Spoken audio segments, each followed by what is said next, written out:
Okay. Thank you, Chair. Yep, we are now live on YouTube. Lovely. Thanks, Dan. I'd like to begin by welcoming those members of the public and press who are watching the live stream of this meeting via the Council's YouTube page. Due to the government guidance on social distancing, this meeting is being held remotely. A decision summary and minutes of the meeting will be produced in the usual way, and a recording of the meeting will be available to view on the Council's YouTube page. To enable the meeting to run in an orderly manner, I would ask all members of the committee to keep their video camera switched on for the duration of the meeting and to keep their microphone muted except when I invite them to speak. Officers will join us to introduce their reports in the usual way. If you wish to speak, then please raise the virtual hand, which is blue and is located at the bottom of the participant section. Some people may have a newer version of Zoom, in which case the raised hand function has moved from the participant section to the reaction section and is now yellow. Whichever version you are using, please ensure you use the raised hand function to indicate you wish to speak. As with all new arrangements, especially those involving new systems, there is always a risk that we may run into technical problems, and I'd ask for your patience if we do. Should this occur, I will declare an adjournment while the fault is addressed and the public broadcast will be paused. If it's not possible to address the fault, the meeting may be abandoned until such time as it can be reconvened. I will begin by asking Dan Calley, Democratic Services Officer, to do a roll call of members of the committee, if members can confirm their attendance. Thank you, Chair. Councillor Coles? I'm present. Thank you, Dan. Thank you. Councillor Jones? Present, Dan. Councillor Joseph? Present, Dan. Thank you. Thank you. Councillor Shahid? Here, Dan. Thanks. Thank you. Councillor Over? Present. Yeah. And Councillor Warren is just joining us now. If you could just confirm your presence, Councillor Warren. I'm present. Thank you. Back to you, Chair. Okay, thank you. We have also in attendance Pete Carpenter, Corporate Director Resources, and members of the Democratic Services team. Item 1, apologies for absence. Are there any apologies for absence? Yes, thank you, Chair. We've had apologies from Councillor Fowler. Okay, thank you. Item 2, declarations of interest. Does any member wish to declare any disclosable impecuniary interest or non-statutory disclosable interest? If so, please, can they raise their virtual hand now? No hands, Chair. Yep. Okay, thank you. Item 3, Treasury Management Strategy. Please, can I ask, and it will only be Pete in this case, to introduce the report.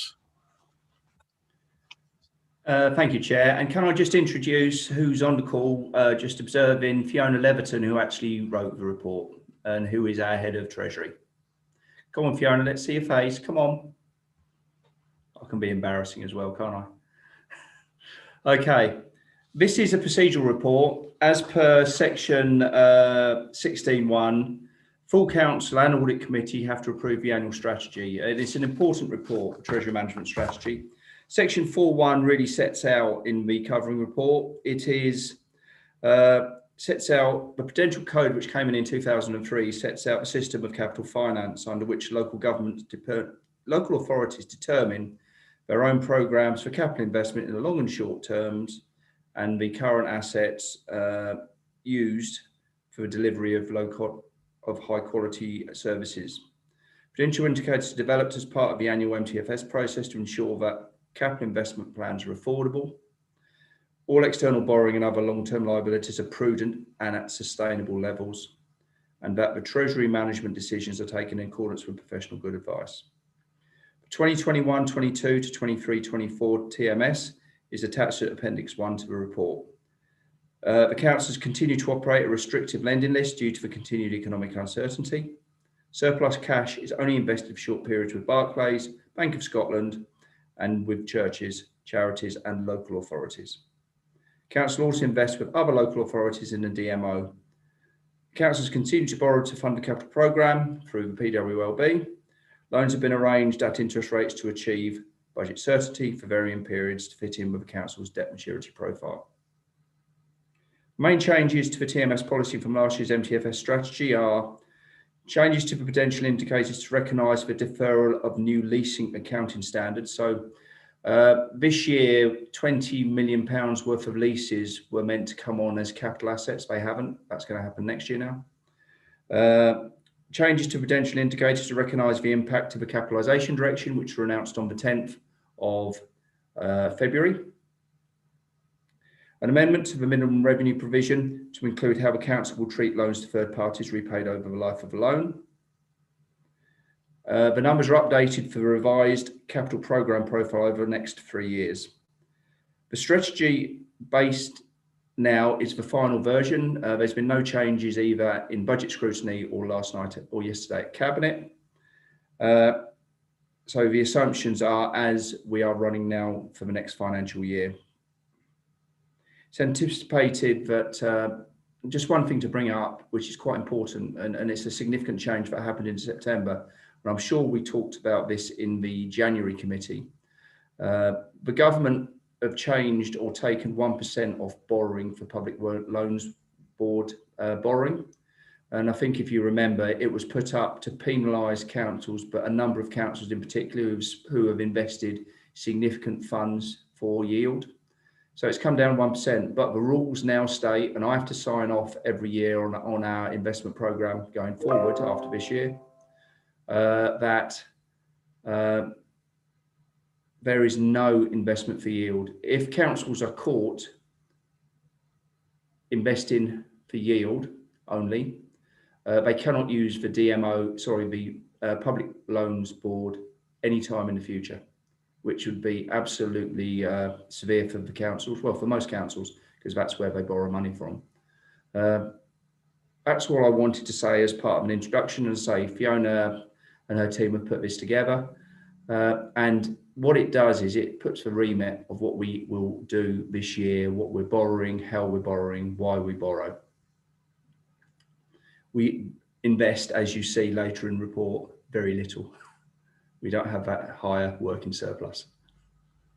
Happy to take questions.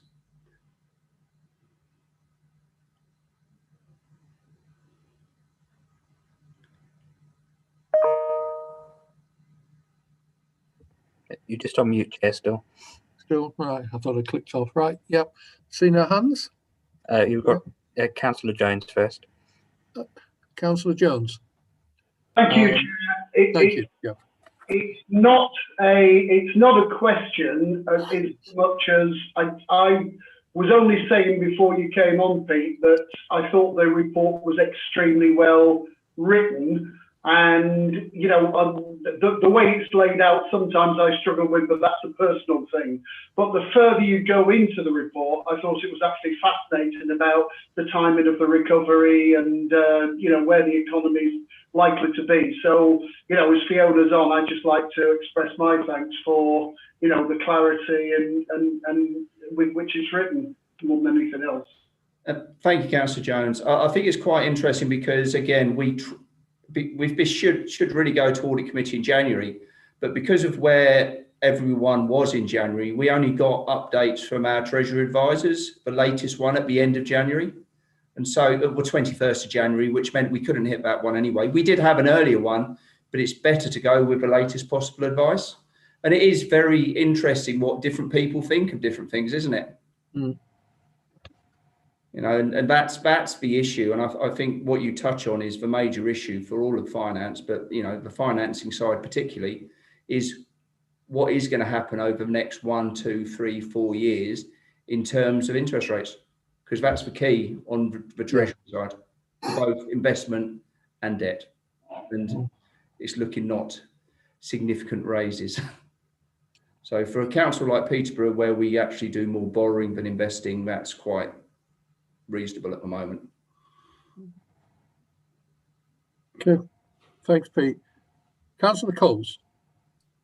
Thank you, Chair. Peter, it's just a bit of explanation really on next year's impact of the new leasing accounting standard and what that's going to look like in terms of our bottom line, because I know that we are always struggling with a structural deficit of 20 million, and you're talking 20 million on this as well. I just wonder what the impact will be.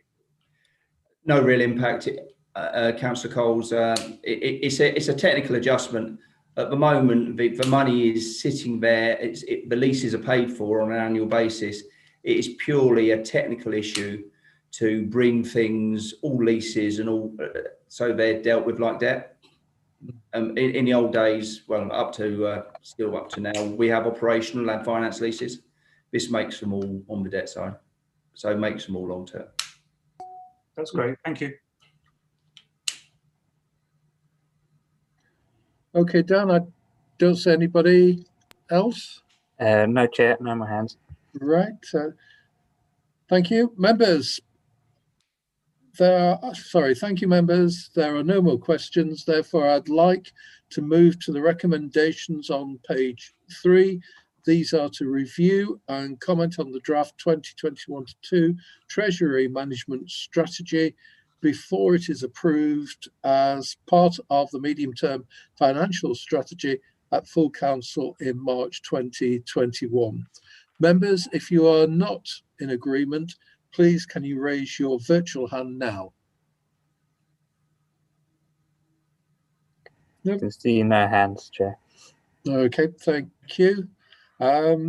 Members, thank you. The recommendations are therefore agreed.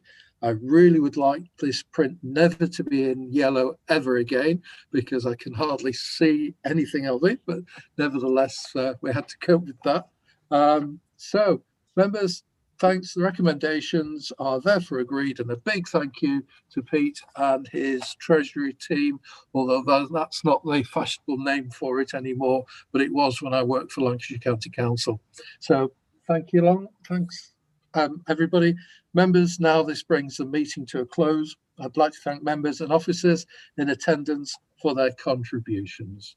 Thank you.